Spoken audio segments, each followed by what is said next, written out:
This was 7 years ago today, when my husband and I went to live in a new settlement, away from the city with our son.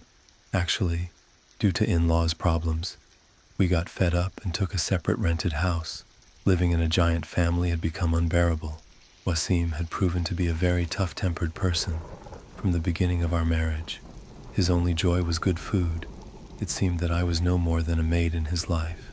He used to scold me most of the time. He was very attached to money. I don't remember if he has ever spoken a word of love to me. Well, I had accepted his temperament as well as this dry life. My world was my son, but the truth is, I love Wasim very much. Our house consisted of 2 rooms, a hall, and a wide courtyard. There was a mango tree in the courtyard, and also coffee. All the flowers and plants had dried up. My husband's name is Wasim, and he works as a supervisor in a factory. He used to work the night shift in those days, and our son Ahmed used to stay with us. We asked the landlord as soon as we arrived and had the tree cut down because there were a lot of mosquitoes. The area was a new settlement, so it would be quiet at sunset. Wasim would go to the factory at 9 o'clock. That day, too, he had gone as usual. It was around 11:30 at night when I finished my work in the kitchen and then made myself a cup of tea and sat on a chair in the yard. I heard the sound of many people laughing in the distance. I was very surprised. Actually, there was no house near our house in that place. There were a couple of houses far away. Then I heard the sound a little closer. I thought that the sound was coming from somewhere far away because of the wind, but now I heard that sound coming from the wall of the house. It was like 15 or 20 men laughing. My blood started to run dry because I now remember that sound as my own. I heard it clearly and loudly from the surroundings. I left the cup there and ran inside, and she spent the whole night reciting surahs with Ahmed. When it was time for Maghrib in this house, the dogs would look at the walls of our house and cry, as if someone was standing on the walls that we could not see. Well, we ignored these things in the Sharia. One day, when I was cooking lunch in the kitchen, Wasim was sleeping. I came across my mother-in-law sitting in the hallway. I was surprised. How is she here? Suddenly, when I left the kitchen and went there, no one was there. Well, nothing happened to us again. Life was going well. It was one night. It was 2 in the morning. There was a deep silence everywhere in the area. A dog barked somewhere in the distance, disturbing the deep silence. I was also sleeping soundly when there was a very loud knock on the door. I was scared. Who could it be at that time? Who was knocking like that? I did not have the courage to go out, but the knock was continuous. I had to get up. I woke up by taking the name of Allah, but when I opened the door, I was shocked. It was Wasim. He didn't greet me as usual and quickly entered the house. His face was completely blank and devoid of any kind of emotion. He walked quickly towards our room. I also closed the door and entered the room. "Did you come back today?" I asked him, to which he said, "Yes, I'm fine." I asked for tea, but he refused. Ahmed had woken up.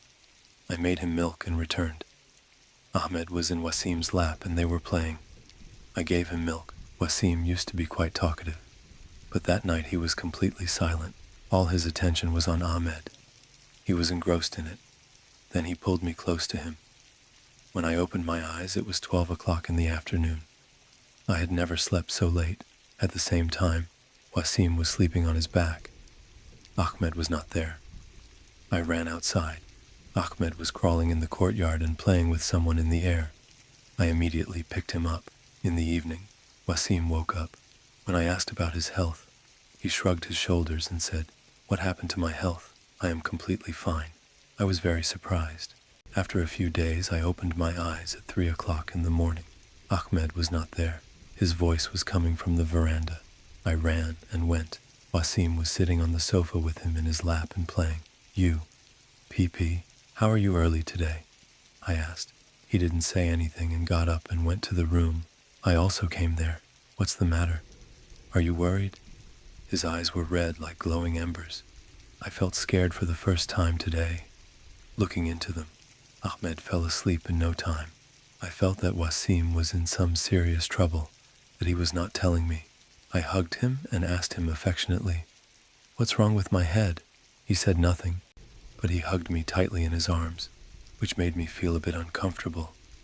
Then he freed my hair from the clip. The call to prayer for dawn was being made. When I opened, the call to prayer for dawn was being made.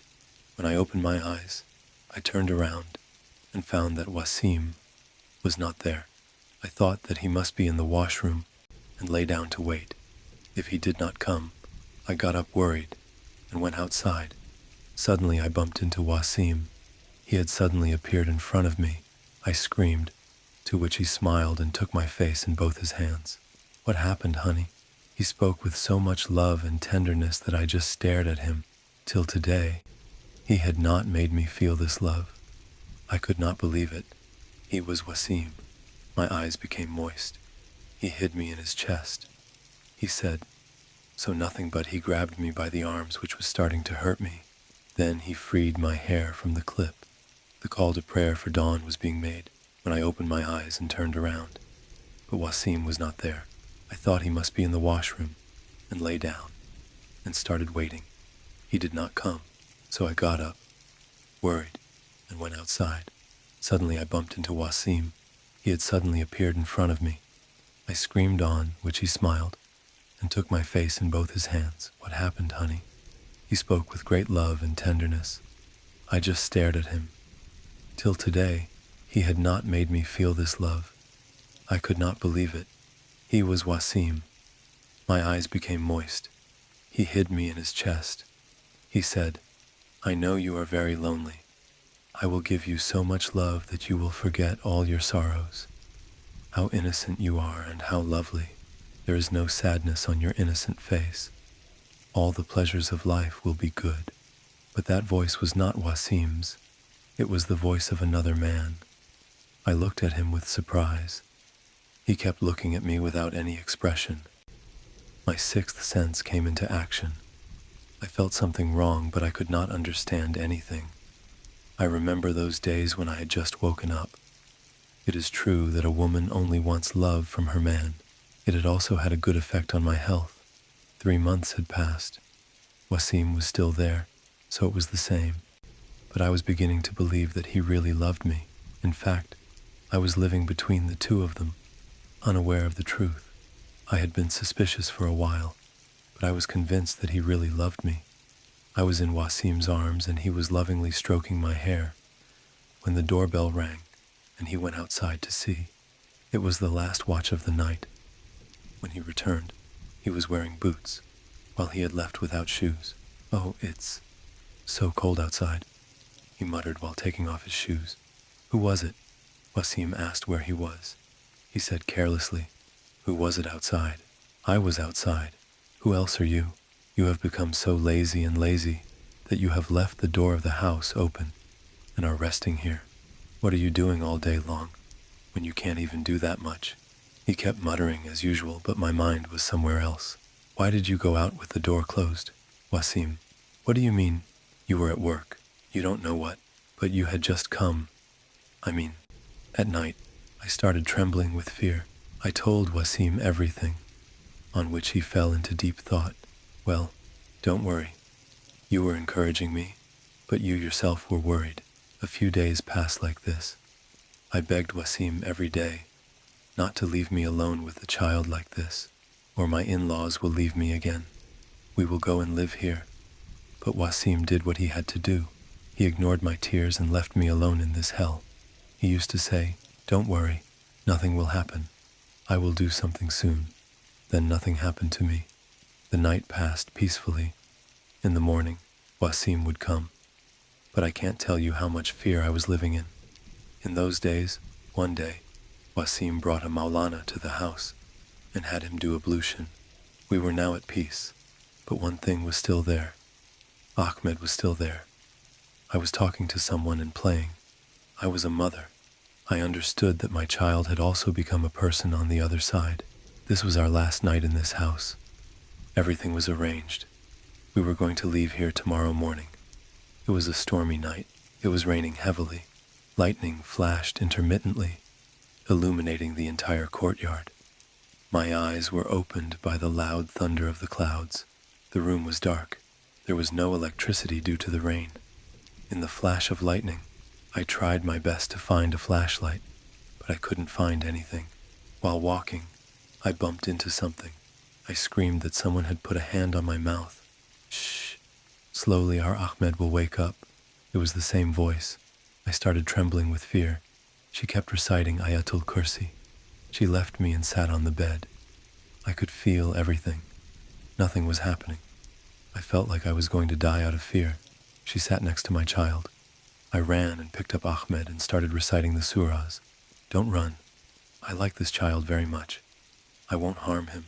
Bring him. Give him to me, not me. He got up and came very close to me. I could clearly feel the heat of his presence on my own. He's taking you away from me tomorrow, he whispered, and he took us both in his arms. Then he took Ahmed from my lap and kissed him. Will you come with me? His strange question sent shivers through my body. My voice was stuck in my throat. It was like I was biting and bleeding. Go away, for God's sake. We haven't done anything to you. Suddenly, a deep silence fell in the room. I was sure that he had gone, but the mountain fell on me when I realized that he had taken my child with him. Those days were very difficult. After this great loss, Wasim hit his head. He realized what a serious mistake he had made. By not leaving here sooner, we kept going around from place to place day and night, but everyone just kept stealing money. I was half dead. I cried and prayed, day and night. I kept holding each and every thing of Ahmed's to my chest as a memory of him. 2 weeks had passed. Wasim had still recovered, but I had died while I was alive. I would not have shown any hope. We told everyone that Ahmed was lost. I still remember that night when I opened my eyes.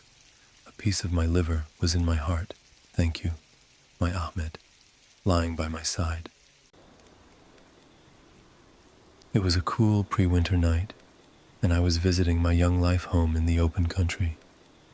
The house was an old, creaky thing, worked quite a long time back, and it generally had a spooky climate, particularly around evening time. I wasn't back in years, and the spot appeared as though it had been neglected by time. I was remaining alone, my folks away seeing family members, and I chose to remain in the visitor room higher up. The old wooden steps moaned as I rose, their sound reverberating through the tranquil house.